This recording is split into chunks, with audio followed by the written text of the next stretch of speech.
अस्सलाम वालेकुम and welcome to ease learning. आज हम ऑक्सफोर्ड प्रोग्रेसिव इंग्लिश 7 का यूनिट नंबर 9 करेंगे द वर्ड्स, जिसमें आज हम टॉपिक पढ़ेंगे general cool to the rescue. Video start करने से पहले आपसे रिक्वेस्ट है कि अगर आपने चैनल को लाइक शेयर और सब्सक्राइब नहीं किया तो काइंडली कर लीजिएगा। ये एक टॉपिक जो है वो साइंस फिक्शन है, यानी एक इमेजिनेशन है और कुछ भी नहीं है, रियलिटी से इसका कोई ताल्लुक नहीं है। इसके बारे में हम पढ़ेंगे और यहाँ से हम अपनी वीडियो को कंटिन्यू करते हैं। यहाँ पे देखिए बात हो रही है, आप सोच सकते हो कि कभी आपके पेरेंट्स आपकी जब आप पहुँचे हो घर पर और आपको आपके पेरेंट्स ना दिखें, तो ये चीज़ आपके दिमाग में बैठ जाती है कि वो दिन जिस दिन आपने अपने पेरेंट्स को ना देखा हो, जब आपने आपकी एक्सपेक्टेशंस के अगेंस्ट हो ऐसा, ठीक है। ऑल्दो क्या होता है, जब हम घर जाते हैं तो हमारे पेरेंट्स यूजुअली होते हैं, लेकिन जब वो नहीं होते हैं तो हम एक बहुत रेयर फीलिंग होती है और हम इस चीज़ को जो है अपनी मेमोरी में बिठा लेते हैं। ये हमारा मेमोरेबल इवेंट्स होते हैं, ठीक है। ये एंड्रयू नेरेस का जो है वो नॉवल द पोर्टल उससे लिया गया है और इसको रीड करने के बाद आप चाहोगे कि आप इसको फर्दर ऑन पढ़ते ही जाओ, यानी इसके बारे में और ज़्यादा पढ़ो और सोचो, आपको और दिल करेगा इसके बारे में पढ़ने का। नीचे यहाँ पे बात हो रही है कि आपको कैसा लगेगा जब आप स्कूल से घर आओ एक दिन और आप देखो कि आपके पेरेंट्स हैं ही नहीं घर पे।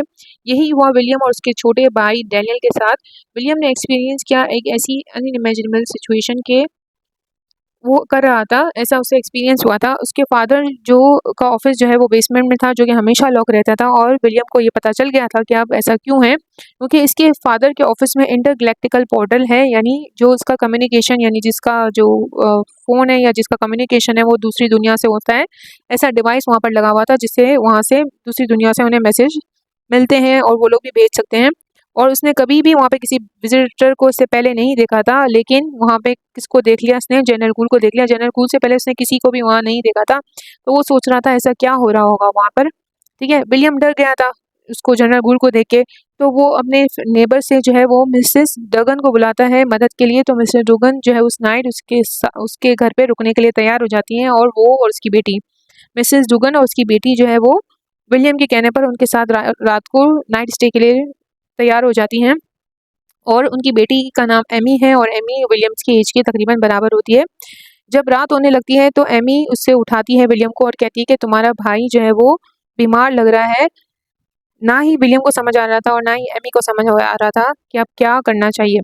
पैराग्राफ नंबर 1 में बात हो रही है, डैनियल जो है वो यकीनन बहुत बीमार लग रहा था, क्योंकि इसका फेस जो है वो बिल्कुल फ्लश रेड हो गया था। वो उसको पसीना बहुत ज़्यादा आ रहा था, उससे सांस लेने में तकलीफ हो रही थी। वो ज़ोर ज़ोर से और बहुत तेज़ी से सांस ले रहा था, आवाज़ के साथ साथ साथ सांस ले रहा था। विलियम ने पूछा कि डैनियल से पूछा कि वो कैसा फील कर रहा है, तो डैनियल ने उसे जवाब नहीं दिया। ऐसा लगा जैसे डैनियल ने उसकी सुना ही नहीं कि विलियम ने पूछा क्या है। विलियम ने पूछा कि कितनी देर से ये हो रहा है, तो एमी ने जवाब दिया कि मुझे नहीं पता, लेकिन जब मैं इसीलिए उठ गई क्योंकि मुझे इसकी शोर की आवाज़, वो शोर कर रहा था तो मुझे इसकी शोर की आवाज़ से मैं उठ गई थी। विलियम कहता है अच्छा ठीक है, अब पहली चीज़ हम ये करते हैं कि तुम्हारी मदर को कॉल कर लेते हैं। तो एमी कहती है मैंने कोशिश की थी लेकिन कोई भी उन्होंने जवाब नहीं दिया, क्योंकि वो बाहर शीप के साथ बाहर निकल गई हैं।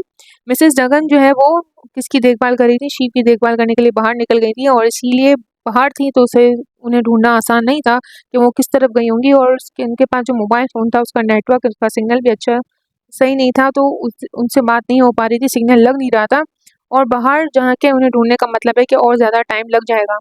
तो एमी पूछती है कि क्या एमी विलियम से कहती है कि क्या हम एम्बुलेंस को बुला सकते हैं। विलियम कहता है कि ज़ाहिर सी बात है, इमरजेंसी सर्विस के लिए हम एम्बुलेंस को तो बुला लेंगे, लेकिन एम्बुलेंस को वालों को जब ये पता चलेगा कि घर के अंदर 3 बच्चे अकेले हैं, तो वो हमसे सवालात करेंगे और हम उन्हें सच नहीं बता पाएंगे कि हमारे जो बेसमेंट में जो पोर्टल वगैरह है, तो वो सारा इन्वेस्टिगेट हो जाएगा और सब कुछ खुल जाएगा, सच सामने आ जाएगा। तो फिर उसे याद आता है कि उसने जो है बेसमेंट में एक ऑफिसर को देखा था। तो वो एमी से कहता है कि तुम डैनियल का ख्याल रखो और मैं नीचे जा के देख कर आता हूँ, मैं नीचे से हो आता हूँ। वो भागते हुए नीचे सीढ़ियों से उतरता है और हॉल की तरफ बढ़ता है, और उसके दिमाग में तब ये चल रहा होता है कि मैं विलियम से कहूँगा कि विलियम ये सोच रहा होता है अपने दिमाग में कि मैं जनरल को कहूँगा कि वो हमारा एज अ रिलेटिव ज़ाहिर करे। मैं एम्बुलेंस को जब बुलाऊँगा तो मैं बता दूँगा कि जनरल हमारे रिलेटिव हैं, तब वो हमसे कोई ज़्यादा पूछताछ नहीं करेंगे और ना हमारे पेरेंट्स के बारे में कोई सवाल जवाब करेंगे। तो इस तरह जो है हमारा काम भी हो जाएगा, एम्बुलेंस भी आ जाएगी और मेरा भाई ठीक हो जाएगा। वो जनरल के पास जाने ही लगता है तो देखता है कि वो किचन में है और वो चाय बना रहा है और सैंडविच को मंच कर रहा है, यानी कंबाइन कर रहा है। वो रुकता है और जनरल गूल जो है विलियम को देख के रुक जाते हैं और उससे पूछते हैं क्या हुआ है, क्या कुछ गलत हुआ है। तो विलियम जवाब देता है हाँ मेरा भाई वो बीमार है, तो जनरल अपने सैंडविच को नीचे रखते हैं और वो कहते हैं मुझे बुरा लगा ये सुन के, क्या हुआ है उसे? विलियम कहता है मुझे नहीं मालूम, वो बहुत अजीब तरीके से सांस ले रहा है और सही से उठ नहीं पा रहा है। तो जनरल उससे पूछता है क्या मैं उसे देख सकता हूँ कि उसे क्या हुआ है? विलियम ने सोचा नहीं था कि जनरल गूल जो है वो डायरेक्टली उसे हेल्प का कहेंगे, यानी वो खुद ही हेल्प के लिए पूछ लेंगे। आर यू हूँ, विलियम कहता है। तो तब जनरल उसको आप ऐसा कर सकते हो, आप उनको उसको देख सकते हो कि क्या हुआ है उसे। तो जनरल उसे जवाब देता है कि हाँ, क्योंकि आर्मी में इन दिनों हमें मेडिकल ट्रेनिंग दी जा रही है और मैं बहुत सारी चीज़ों को हैंडल कर सकता हूँ। तो विलियम कहता है अच्छा तो ठीक है, आप इसके लिए आपका शुक्रिया। फिर वो लोग जो है वो सीढ़ी पे चढ़ने लगते हैं और जब वो लॉबी को क्रॉस कर रहे होते हैं, लिफ्ट की तरफ बढ़ते हैं, तो जनरल जो है जनरल के एक हाथ में जो है वो चाय का कप होता है और दूसरे हाथ से वो एक स्मॉल सूटकेस को खींचते हैं दीवार की तरफ से, और जिसके उस बॉक्स के सेंटर में एक सर्कल बना होता है ब्लू कलर का। ठीक है, तो जनरल फौरन से उसे विलियम को देखते हुए कहते थे ये मेडी बैग है और चलो तुम आगे बढ़ो। फिर वो लोग ऊपर चढ़ते हैं। जब वो बेडरूम में जाता है तो डैनियल जो है वो बिल्कुल वैसा ही लग रहा था जैसा उसे छोड़ के गए थे, लेकिन वो अब जो है वो थोड़ा टर्न कर रहा था और बड़बड़ा रहा था सांस लेते हुए। जनरल जो है उसके बेड के करीब आ जाते हैं और कहते हैं कि वो तो बेहतर नहीं लग रहा है। तो एमी पूछती है क्या ये ठीक हो जाएगा? तो जनरल गुल कहते हैं हाँ, यकीनन वो ठीक हो जाएगा। मैं यहाँ पे एक ऐसी चीज़ लाया हूँ जिससे वो बेटर फील करेगा, लेकिन मुझे कुछ शुगर चाहिए होगी, क्या तुम मेरे लिए किचन से कुछ शुगर ले आओगी? एमी से कहते हैं जनरल गुल। तो एमी फ़ौरन से टर्न होके और जो है वो शुगर लेने चली जाती है। विलियम पूछता है कि आपको पता है कि इसके साथ क्या हुआ है? तो जनरल जवाब देते हैं कि मेरे ख्याल से इसको ब्लड पॉइज़निंग हो गया है, लेकिन खुशकिस्मती से मैं जो है अपने गैसेस पे रिलाय नहीं करता। तो वो उस बॉक्स को खोलते हैं, उसमें कंटेंट्स में जो लिखा होता है उसे पढ़ते हैं और कहा कि कभी तुमने इसका इस्तेमाल किया है? विलियम से पूछते हैं तो विलियम कहता है नहीं, मैंने इस बॉक्स का कभी इस्तेमाल नहीं किया। तो जनरल गुल कहते हैं ये बहुत सिंपल है, अब बस आपको जो है इसके अंदर जो चीज़ है उसको आपको स्टिक करना, चिपकाना होता है पेशेंट के ऊपर, पेशेंट के जिस्म पर।